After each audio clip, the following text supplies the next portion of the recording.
নমস্কার বন্ধুরা, মনির ফালতু কিচেনে সকলকে স্বাগত। আজ আমি আবারও একটি রেসিপি নিয়ে চলে এসেছি। আশা রাখি সকলে ভালো রয়েছেন। তো আজকে আমি গুগলি, গ্রামগঞ্জে যে গুগলিটাকে পরিষ্কার করে ভালো করে ধুয়ে ভেজে নিয়েছি, নুন হলুদ লবণ দিয়ে ভেজে নিয়েছি, আগে থেকে ভেজে নিয়েছি। আর নিয়েছি আলু, মানে টুকরো করে কেটে রাখা আলু, এই যে টুকরো টুকরো করে কেটে রেখেছি আলু।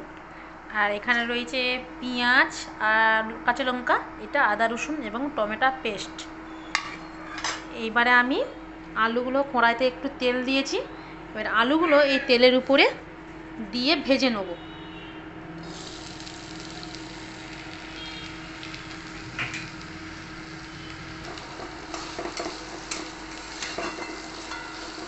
আলুগুলোকে এরকম তেল আর লবণ দিয়ে আমি ভেজে নিচ্ছি।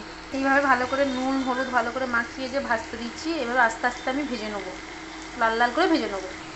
ঠিক এই মতো অবস্থায় আলুগুলো আমি ভেজে নিয়েছি হালকা হালকা করে, এই যে ভাজা হয়ে গেছে বন্ধুরা।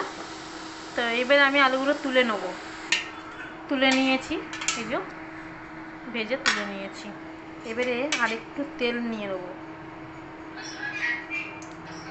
এই পরিমাণে তেল নিয়ে নিয়েছি। দিয়ে দিচ্ছি পেঁয়াজ কুচি,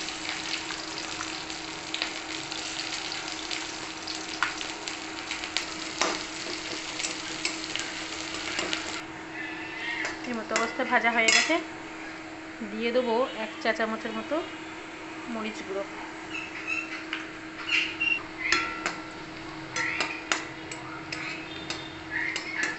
এই মরিচ গুঁড়োটা যদি এখন দেয়া হয় তাহলে তরকারিতে খুব সুন্দর একটা কালার আসে। এবার একটু দিয়ে দেবো আদা রসুন টমেটো পেস্ট।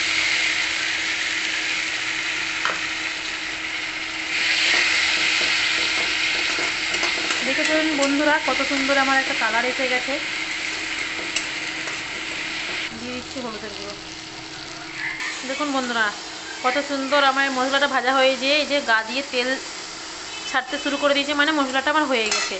এবার ভেজে রাখা গুগলি আর আলু আমি ঢেলে দেবো একসাথে।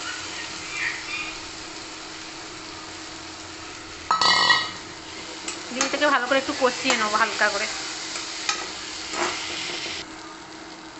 কত সুন্দর শুকনো শুকনো করে একটু কষা হয়েছে। এটা এমতো অবস্থা আলু আমার সেদ্ধ হয়ে গেছে, কত ছোটো টুকরো করে আলু কেটেছিলাম বলে ভাজার সময়তেই আমার সেদ্ধ হয়ে গেছে। এই মতো অবস্থাও আপনারা ভেজে এইভাবে খেতে পারেন। আর যেহেতু আমি একটু জল দিয়ে সিদ্ধ করবো এবং একটু গ্রেভিটা নেবো, সেই জন্যই আমি একটু জল অ্যাড করে দেবো। এই দেখুন বন্ধুরা আমি জল ঢেলে দিলাম। যদিও আগে থেকে এটা হালকা সেদ্ধ হয়েই ছিল, আমি জলের পরিমাণটা নিজেদের মতো করে বাড়া এবং কমা করে নেবেন। এই রকম অবস্থায় ঝোলও করতে পারেন, আর এই রকম এটা একটু ফুটবে, এবার সেদ্ধ হয়ে যাবে, জলটা একটু মরে যাবে। ফোটা শুরু করে দিয়েছে, যাতে তাড়াতাড়ি জলটা মরে যায় সেজন্য আমি চাপা দিয়ে দেবো। চাপা দিয়ে রান্না করলে তরকারি টেস্টও হয়। দেখি এবার ঢাকাটা খুলে হয়েছে কিনা। এই তো কত সুন্দর আমার তরকারির জলটা মরে গিয়েছে। আর কিছু দেবো না, লোক অনেকে জল অ্যাড করে, এই জিরে গুঁড়ো অ্যাড করে, তো আমি শুধু লঙ্কা গুঁড়োর উপর দিয়েই করেছি। আর একটু জলটা মেরে নেবো, আর একটু শুকনো করে নেবো, তারপরে নামিয়ে নেবো। দেখুন বন্ধুরা আমি এই অবস্থায় তরকারিটাকে এবার নামিয়ে নেবো। এই পর্যায়ে তরকারিটা দেখুন বন্ধুরা, তরকারির পরিমাণটা একটু আপনারা বাড়িয়ে এবং কমিয়ে নেবেন। আমাদের যেহেতু বাড়িতে দুজন খাবে, সেই হিসাবে আমি এই পরিমাণে গুগলি এবং আলু নিয়েছি। দেখা হবে পরের রেসিপি নিয়ে। সকলকে ধন্যবাদ। সকলে সুস্থ থাকুন, ভালো থাকুন, প্রত্যেকের মঙ্গল কামনা করি। নমস্কার।